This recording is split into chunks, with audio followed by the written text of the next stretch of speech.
Ready to ditch your physical DasherDirect card and pay with a tap of your phone? First, fire up the DasherDirect app on your iPhone. Make sure you're logged in. If you don't have the app, download it from the App Store.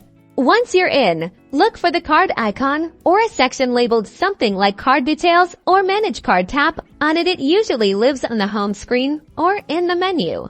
You'll now need your virtual card information. This includes your 16-digit card number, the expiration date, and the 3-digit CVV code. It might be hidden for security, so tap to reveal each field.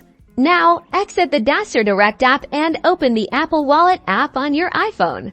In the Wallet app, look for a plus sign icon, often located in the top right corner of the screen. Tap that plus sign. Next, choose Add Debit or Credit Card from the options. You'll be prompted to either scan your card or enter the details manually. Since we're using a virtual card, select Enter Card Details manually.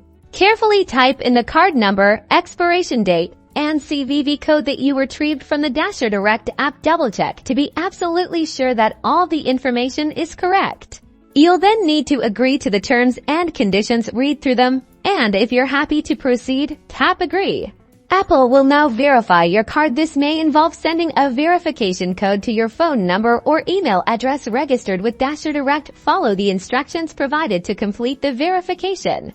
Once verified, your DasherDirect virtual card is successfully added to Apple Pay. You can now use it for contactless payments everywhere Apple Pay is accepted. Enjoy the convenience.